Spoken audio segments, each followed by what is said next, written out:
नमस्कार, मैं हूं आपके साथ यशु शुक्ला और आप देख रहे हैं के न्यूज की खास पेशकश, जिसमें बात करेंगे गठबंधन का फसाना, घमंड बहाना। और इस पर बात करें, लेकिन उससे पहले आपको लखनऊ से खबर बता देते हैं। सीएम आवास पर मंत्रिपरिषद की बैठक, सभी मंत्री, प्रदेश अध्यक्ष और संगठन महामंत्री पहुंचे। कैबिनेट स्वतंत्र प्रभार व राज्य मंत्री भी इस बैठक में मौजूद। सीएम योगी की अध्यक्षता में शुरू हुई बैठक। उपचुनाव स्वच्छता पखवाड़ा मुद्दा बैठक में उठा।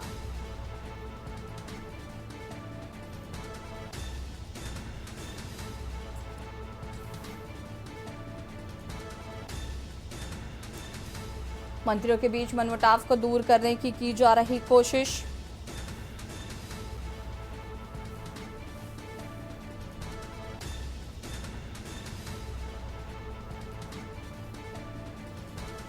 लखनऊ से खबर, मंत्रिपरिषद की बैठक हुई शुरू। सभी मंत्री, प्रदेश अध्यक्ष और संगठन महामंत्री पहुंचे। मुख्यमंत्री योगी आदित्यनाथ की अध्यक्षता में शुरू हुई बैठक।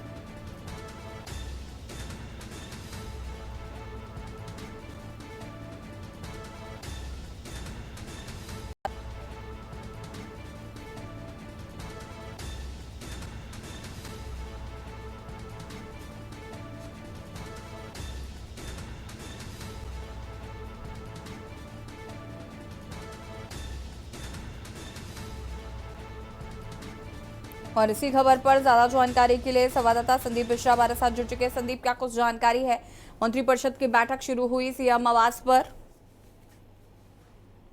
देखिए, उत्तर प्रदेश के मुख्यमंत्री योगी आदित्यनाथ की अध्यक्षता में आज ये बैठक होनी है और इस बैठक की अगर हम बात करते हैं तो 5KD पर बैठक शुरू हो चुकी है। लगभग 30 मिनट हो चुके हैं।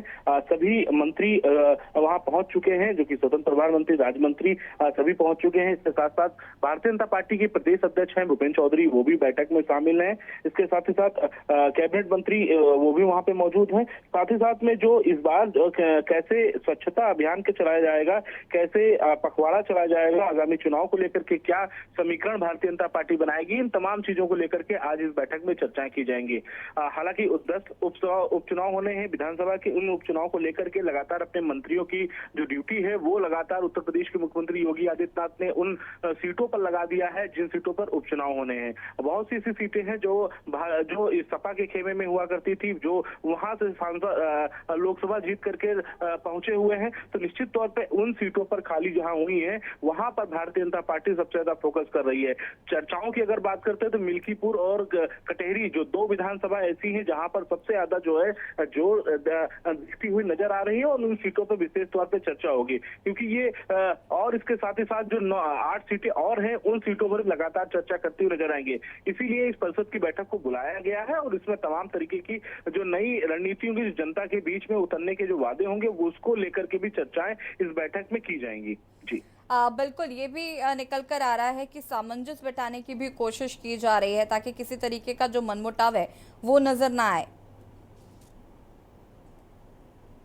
सुखिया, आते हैं विधानसभा के हों या फिर लोकसभा के चुनाव हों, इन चुनावों में लगातार हर पार्टी के जो बड़ा नेता होता है वो कहीं ना कहीं अपने संगी साथी या कह ले मित्र यार, इन सबको टिकट दिलाने की पूरी तरीके से ताकत कर लगाता है। हालांकि ऐसा व्यतीत ना हो कि जिससे कि दूसरी पार्टी इसका फायदा उठा सके और इस तरीके से कोई बातचीत ना करे। इनको लेकर के भी बैठक में चर्चाएं की जाएंगी, क्योंकि कहीं ना कहीं देखने को मिला था लोकसभा चुनाव में कि जब टिकट कटे हैं कुछ लोगों के तो मनमुटाव सामने तौर पे देखने को मिला था। तो ऐसी दूरियां ना हो और इसको लेकर के भी चर्चाएं के उत्तर प्रदेश के मुख्यमंत्री योगी आदित्यनाथ करते हुए नजर आएंगे, क्योंकि इससे पहले भी 2022 के विधानसभा चुनाव हुए थे। उन विधानसभा चुनाव में भी चर्चा इस बात खास तौर पर। शुक्रिया आपका जानकारी साझा करने के लिए। और बता दें आपको कि सभी मंत्री, प्रदेश अध्यक्ष और संगठन महामंत्री पहुंचे हुए हैं। चुनावों को लेकर भी यहाँ पर रणनीतिक चर्चा की जाएगी। और अब बात कर रहे हैं गठबंधन का फसाना, घमंड बहाना। बहुजन समाज पार्टी की मुखिया मायावती ने 2019 लोकसभा चुनाव के बाद समाजवादी पार्टी से गठबंधन टूटने पर बड़ा खुलासा किया है। बसपा सुप्रीमो ने कहा है कि चुनाव के बाद अखिलेश यादव ने बसपा नेताओं का फोन तक उठाना बंद कर दिया था और इसकी वजह से उन्होंने पार्टी के सम्मान के लिए सपा से गठबंधन तोड़ा था। आगामी यूपी उपचुनाव की तैयारियों में जुटी बसपा ने 59 पेजों की बुकलेट छपवाई है। इसमें पार्टी कार्यकर्ताओं और बसपा समर्थकों को पार्टी की रणनीति से रूबरू कराने की कोशिश की गई है। ये बुकलेट कार्यकर्ताओं को दी जा रही है ताकि उन्होंने पिछले कुछ सालों में लिए गए मायावती के अहम फैसलों के पीछे की वजह बताई जा सके। बताया कि बसपा ही दलितों की सबसे बड़ी हितैषी है।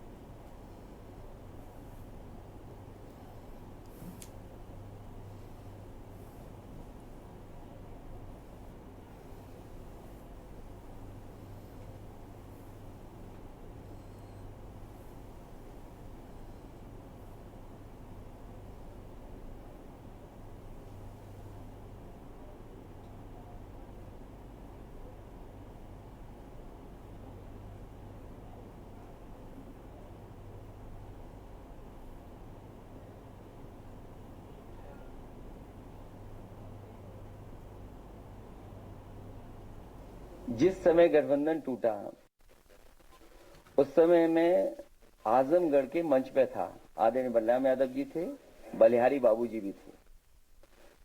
दोनों सपा बसपा का जो लीडरशिप थी सब उस मंच पर मौजूद थी। किसी को नहीं पता था कि गठबंधन टूटने जा रहा है, किसी को नहीं पता था। मैंने खुद फोन मिलाया था ये पूछने के लिए कि आखिरकार ये गठबंधन क्यों तोड़ा जा रहा है, और जो सामने प्रेस मुझे मंच के नीचे मिलेगी उसको मैं जवाब क्या दूंगा। तो कभी कभी लोग अपनी बात को छिपाने के लिए भी इस तरह की बातें रखी जाती हैं।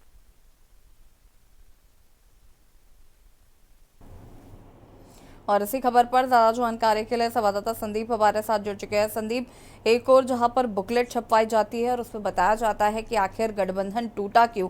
हालांकि अखिलेश यादव भी आज प्रेस कॉन्फ्रेंस कर रहे थे और उसमें उन्होंने कहा कि अपनी गलतियों को छुपाने के लिए इस तरीके की बातें कही जाती हैं।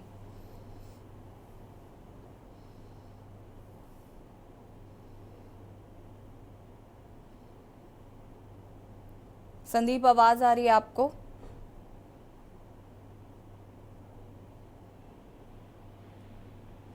संदीप, आवाज मिल रही है आपको? जी, मेरी आवाज आ रही है आप तक? जी संदीप, क्या कुछ जानकारी है? एक और जहां मायावती ने बताया कि उनका फोन नहीं उठाना, उनके पार्टियों के लोगों के फोन उठाने बंद कर दिए गए थे और उन्होंने पार्टी के सम्मान के लिए गठबंधन को तोड़ा था, तो वहीं दूसरी ओर अखिलेश यादव ने भी आज प्रेस कॉन्फ्रेंस की और उसमें उन्होंने कहा कि अपनी गलतियों को छुपाने के लिए इस तरीके की बातें की जा रही। देखिए, ऐसी बिल्कुल कहा जा सकता है कि इस बार के जो लोकसभा के चुनाव संपन्न हुए हैं उन चुनावों में बहुजन समाजवादी पार्टी को सबसे ज्यादा नुकसान हुआ है, क्योंकि एक भी सीट बहुजन समाजवादी पार्टी नहीं लड़ पाई है, नहीं जीत पाई है। 80 की 80 सीटें बहुजन समाज पार्टी इस बार अपने उम्मीदवारों को उस मैदान में उतारा था। साफ तौर पर चर्चा जिस तरीके से थी कि 2019 के चुनाव में जब सपा और बसपा ने एक साथ मिलकर के चुनाव लड़ा था तो कहीं न कहीं वहां पर बसपा का वोट बैंक बढ़ा था और बसपा का वोट प्रतिशत बढ़ने का साफ तौर पर मकसद था कि समाजवादी पार्टी के जो कार्यकर्ता थे उन्होंने भी मन लगा करके इस बार जो है काफी मेहनत दिखाई थी और वो देखने को मिला था। उसके रिजल्ट नतीजे भी सामने निकल करके आए थे कि बसपा को 10 सीटें मिली थी और समाजवादी पार्टी को 3 सीट में सिमट गई थी। तो लेकिन अब 2024 के जो चुनाव हुए जिसमें नतीजे हुए जहां पर कांग्रेस और सपा का गठबंधन हुआ और कांग्रेस को 6 सीटें और 37 सीटें जो है समाजवादी पार्टी के खेमे में जाती हैं। उसके बाद से बहुजन समाजवादी पार्टी के अंदर जो है हलचल तेज हो जाती है, बैठकों का दौर होता है और पार्टी में कुछ नए पदाधिकारियों के साथ में नई जिम्मेदारियों के साथ में मैदान में उतारने की बात कही जाती है।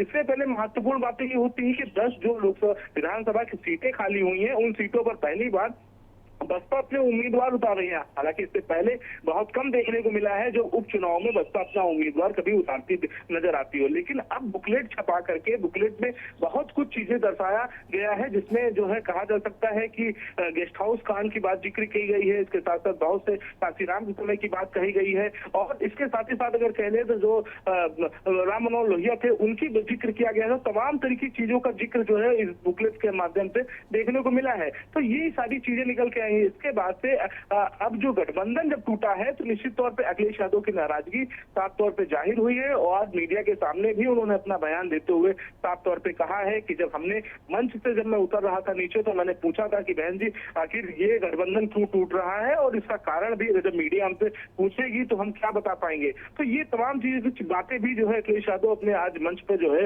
मीडिया के सामने कहते हुए नजर आए। हालांकि जिस तरीके से जिक्र हो रहा है कि फोन उठाना बंद कर दिया गया गया था और तमाम चीजों के कार्यकर्ताओं से बातचीत होनी बंद हो गई थी।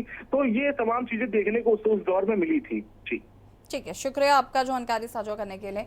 मायावती ने चौंकाने वाला खुलासा किया और उन्होंने कहा है कि उनके फोन उठाने बंद कर दिए गए थे, जिसकी वजह से उन्होंने गठबंधन तोड़ा था पार्टी के सम्मान के लिए। और वहीं अखिलेश यादव का कहना है कि जब बताने के लिए कुछ नहीं होता तो इस तरीके की बातें बताई जाती। और अब बात करेंगे गिरे किले की दीवार, मौत का प्रहार। मध्य प्रदेश में बारिश ने जनजीवन अस्त व्यस्त कर दिया है और मौसम की मार इस कदर बढ़ी कि दतिया में राजगढ़ किले की बाहरी दीवार ढहने से 7 लोगों की मौत हो गई। इनमें से 5 मृतक एक ही परिवार के बताए गए हैं। पड़ोसी राहुल रजक ने बताया कि सुबह करीब 3:30 बजे बहुत तेज आवाज आई, बाहर निकले तो देखा कि किले की दीवार गिर गई। हमने 2 लोगों को तत्काल बाहर निकाला और हॉस्पिटल भेजा। डायल 100 को फोन लगाया तो एक पुलिसकर्मी पहुंचा और लोगों को निकालने में मदद करने लगा। आपको बता दें, मौके पर कलेक्टर संदीप मकीन, एसपी वीरेंद्र कुमार मिश्रा, कोतवाली टीआई धीरेन्द्र मिश्रा और एसडीआरएफ की टीम मौजूद है। पुलिस ने महिलाओं और स्थानीय लोगों को शांत करवाया। मौके पर मौजूद लोगों ने रेस्क्यू की गति धीमी होने का आरोप लगाकर सुबह करीब 8 बजे हंगामा भी किया था।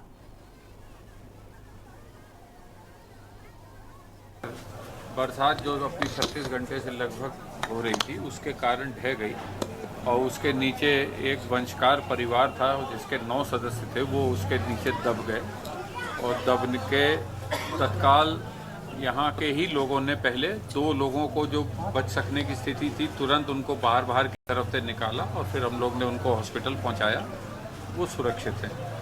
बाकी 7 लोगों को, क्योंकि वहाँ पे रास्ता ही नहीं है, 3 फुट का रास्ता है तो ना जेसीबी पहुँच सकती है ना पोकलेन, ये सब खड़ी हैं, तो वो पॉसिबल नहीं था। तो एसडीआरएफ को तुरंत कॉल किया गया, एसपी साहब और मैं तुरंत आ गए थे, एसडीएम भी आ गए, सभी अधिकारी पहुँच गए थे और उसके बाद एसडीआरएफ की मदद से 3 शवों को निकाला जा सका। फिर सुबह थोड़ी हो गई थी तो फिर उसका पोकलेन का उपयोग करके घर की दीवार तोड़ी, थोड़ा रिस्क लेते हुए कि और कहीं उससे नुकसान ना हो जाए। और इसी खबर पर ज्यादा जानकारी के लिए संवाददाता सुनील मालवीय हमारे साथ जुड़ चुके हैं। सुनील, क्या कुछ जानकारी है घटना को लेकर? देखिए, बिल्कुल ये मन को बिल्कुल झकझोर कर देने वाली घटना है, क्योंकि ये बड़ा एक मामला, पहला मामला नहीं हुआ, क्योंकि इससे पहले भी मध्य प्रदेश के सागर में ऐसा हादसा हो चुका था। सागर के पहले फिर रीवा में हादसा हो चुका था, फिर रीवा के बाद फिर अब मध्य प्रदेश के दतिया में ऐसा मामला हुआ जो एक ही परिवार के 5 लोग और अन्य जो 2 रिश्तेदार हैं मलबे में दबके उनकी मौत हो चुकी है। और ये बताया जा रहा है जो दतिया में जो ये जो किला था, राजगढ़ किला, इसकी जो बिल्डिंग थी ये 400 साल पुरानी जो बिल्डिंग बताई जा रही है और जो दीवार जैसी ढाई है, तो इसमें जो जैसे ही परिवार के 5 सदस्य वहां पर बैठे हुए थे और 2 रिश्तेदार भी उनके वहां पर बैठे हुए, तो जैसे ही दीवार गिरी और ये जो 7 लोग हैं तत्काल प्रभाव से उसमें जो मलबे के नीचे दब गए और दबने से उनकी मृत्यु हो गई। हालांकि कुछ लोग घायल भी हुए, घायलों का जो सिविल अस्पताल है वहां पर अभी उपचार जारी है। जी, अभी जो लोग हैं, जो कुछ लोग और घायल थे, उनको रेस्क्यू करके बचा लिया गया। जी, शुक्रिया आपका जानकारी साझा करने के लिए। और बता दें आपको कि फिलहाल इस तरीके का हादसा आए दिन मध्य प्रदेश में देखने को मिलता है।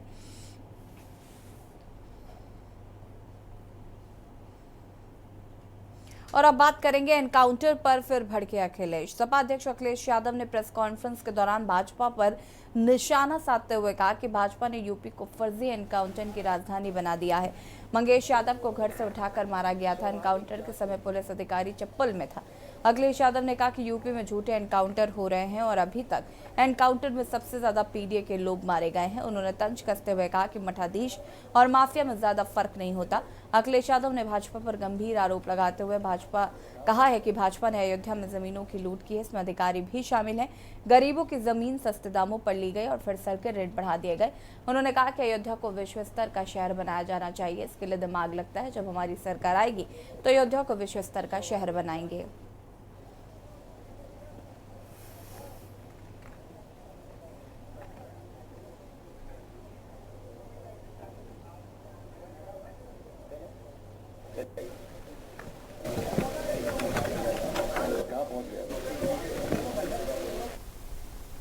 रही है, ये कोई मेरे आंकड़े नहीं है।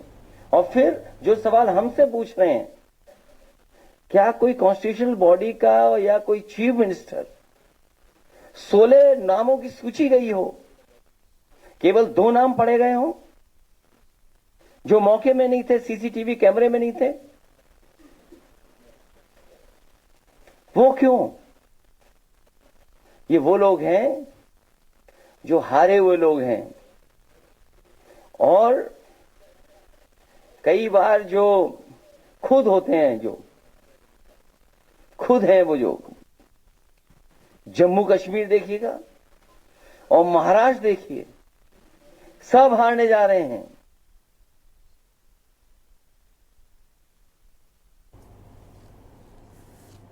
और अब बात करेंगे पीएम मेहमान, विपक्षी परेशान। देश भर में गणेश उत्सव की धूम है और इस बीच प्रधानमंत्री नरेंद्र मोदी ने गणेश पूजा की। पीएम मोदी ने सीजीआई के घर में पूजा में शामिल हुए। सुप्रीम कोर्ट के मुख्य न्यायाधीश डी वाई चंद्रचूड़ के आवास पहुंचे प्रधानमंत्री। यहाँ उन्होंने गणपति बप्पा का दर्शन पूजन किया। पीएम मोदी के मुख्य न्यायाधीश के आवास पर गणपति पूजन के जाने पर शिवसेना नेता संजय राउत ने सवाल उठाए। उन्होंने तंज कसते हुए कहा कि अगर संविधान के संरक्षक राजनेताओं से मिलते हैं तो लोगों के दिमाग में संदेह पैदा हो सकता है। इसके बाद भाजपा और शिवसेना सक्रिय हो गए और विपक्ष सवालों पर करारा पलटवार किया है। बता दें कि शिवसेना के नेता मिलन देवड़ा ने संजय राउत के बयान पर पलटवार करते हुए कहा कि जब फैसले उनके पक्ष में आते हैं तो विपक्ष सुप्रीम कोर्ट की विश्वसनीयता की प्रशंसा करता है, और जब चीजें उनके अनुकूल नहीं होती तो वो ये दावा करते हैं कि न्यायपालिका के साथ समझौता हो गया है।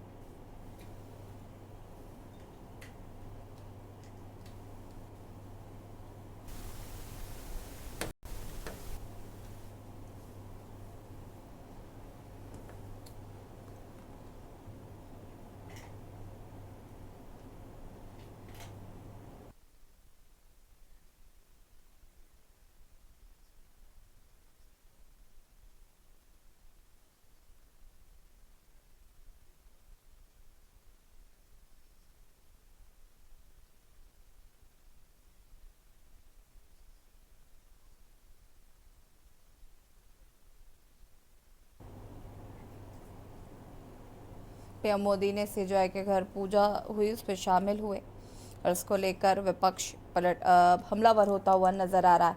वार पलटवार का सिलसिला जारी है।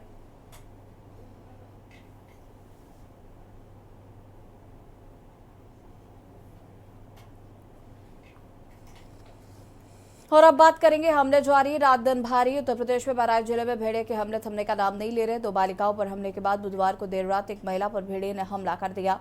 हमले में महिला गंभीर रूप से घायल हो गई। घायल को अस्पताल में भर्ती कराया गया है। जिसके अनुसार बहराइच के थाना कैरीघाट इलाके की ग्राम पंचायत भवानीपुर का मजरा कोरियन पूर्व निवासी प्रताप की पत्नी पुष्पा देवी बुधवार की रात अपने घर के बरामदे में सो रही थी। इसी दौरान भेड़िए ने हमला कर दिया और उसे घायल कर दिया। रनफर में परिजन एम्बुलेंस की मदद से रात में ही सामुदायिक स्वास्थ्य केंद्र महसी लेकर पहुंचे। यहां डॉक्टरों ने प्राथमिक उपचार के बाद मेडिकल कॉलेज बहराइच रेफर कर दिया है।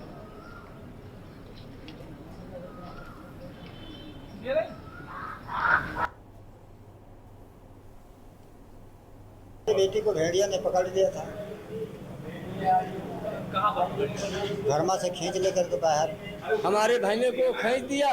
हम 3 खेत के बाद हमारा गांव है, उसके बाद वो हार में घर बनाया है और उसके बाद खींच लिया। तब तक के वो हल्ला हुआ, तब वो वहां से आया, तब तक के वो गन्ना में घुस गया भेड़िया ने, वो हमारे भाईने को। बच्ची अभी सुबह आई है, 5 बजे आई है। 2 पेशेंट आए हैं, दोनों बिल्कुल स्टेबल हैं और करीब 0.5 सेंटीमीटर से 1 सेंटीमीटर डीप वुंड है। स्टिच लगा दिया गया है। मरीज बिल्कुल ठीक है। 24 आवर्स करीब अभी हम लोग ऑब्जर्वेशन में रखेंगे और ऑब्जर्वेशंस में जैसे वो रहेगा उसी हिसाब से उसको हम लोग डिस्चार्ज करेंगे। उसको सारी दवाइयाँ लग गई, एंटीबायोटिक्स लग गई है, ARV लग गया है, सारी उसकी चीज़ें उसको फर्स्ट एड मिल गई।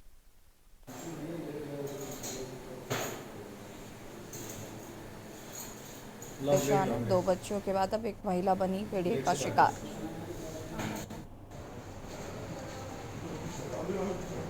फिलहाल महिला की स्थिति अब बेहतर बताई जा रही है।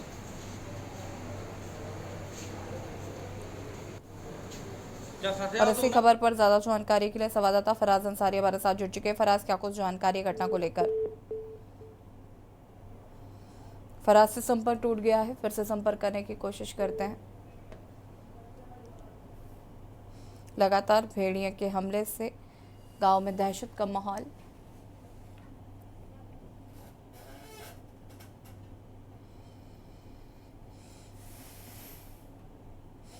फराज अंसारी एक बार फिर से हमारे साथ जुड़ चुके हैं। फराज, क्या कुछ जानकारी है?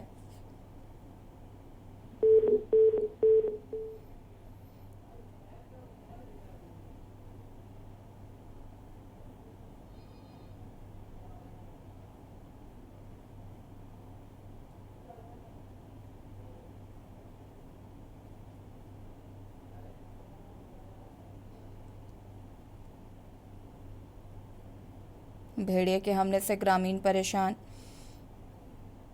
2 बच्चियों के बाद अब एक महिला को शिकार बनाया। फराज जुड़ चुके हैं हमारे साथ एक बार फिर से। फराज, आपको आवाज मिल रही है? हाँ, मिल रही है। क्या कुछ जानकारी है मामले को लेकर? जी बिल्कुल, आपको बताना चाहेंगे यशी, जनपद बहराइच में इस वक्त आदमखोर भेड़िए का जो दहशत है ये एकदम जारी है और लगातार ये भेड़िए ताबड़तोड़ मासूमों के साथ बुजुर्गों पे भी हमला कर रहे हैं। हालांकि वन विभाग की अगर बात की जाए तो 5 जिले के जो डीएफओ यहाँ कैंप कर रहे हैं, वन प्रमुख रेणुका जी भी यहाँ कैंप कर रही हैं, लेकिन कहीं ना कहीं ग्रामीणों को जो है सुकून नहीं मिला, ये रात भर जागते हैं। अभी वन विभाग की माने तो ये 5वां भेड़िया जो है वो पिंजरे में कैद हो गया है, लेकिन अभी भी ग्रामीणों को राहत नहीं मिल रही है। बीते दिनों लगातार ये हमला करके ग्रामीणों को घायल कर रहे हैं। अभी बीती रात में एक बुजुर्ग महिला को हमला करके लहूलुहान कर दिया है। घर के अंदर सो रही महिला के ऊपर हमला किया है। जिला अस्पताल में इसका इलाज चल रहा है, लेकिन कहीं ना कहीं ये जिला प्रशासन के जो दावे हैं इसकी पोल खोल रहा है और लगातार इस खूनी भेड़िए अपना नेवाला बना रहे हैं। तो निश्चित तौर पर जिस तरह से शुक्रिया आपका जानकारी साझा करने के लिए। और बता दें आपको कि फिलहाल भेड़ियों का आतंक जो है वो लगातार जारी है। और अब बात करेंगे मौसम की मार 3 दिन बरकरार। उत्तर पश्चिम, पूर्व पूर्वोत्तर, मध्य भारत के विभिन्न राज्यों में मूसलाधार बारिश का दौर जारी है। राजस्थान के कई जिलों में भारी बारिश से बहुत भारी बारिश हो रही है और छत्तीसगढ़ में लगातार बारिश होने से कई इलाकों में बाढ़ जैसे हालात पैदा हो गए हैं और पानी में घिरे 50 लोगों को सुरक्षित बचाया गया है। आपको बता दें कि कभी कम से कम 3 दिन मौसम की मार से राहत नहीं मिलने वाली है, क्योंकि मौसम विभाग ने हिमाचल प्रदेश और उत्तराखंड समेत 19 राज्यों में भारी से बहुत भारी बारिश का अलर्ट जारी किया है। मौसम विभाग के अनुसार उत्तराखंड, उत्तर प्रदेश और मध्य प्रदेश में भारी बारिश होगी। राजस्थान, हरियाणा, चंडीगढ़ और हिमाचल प्रदेश के विभिन्न इलाकों में भी 15 सितंबर तक जमकर मेघ बरसेंगे।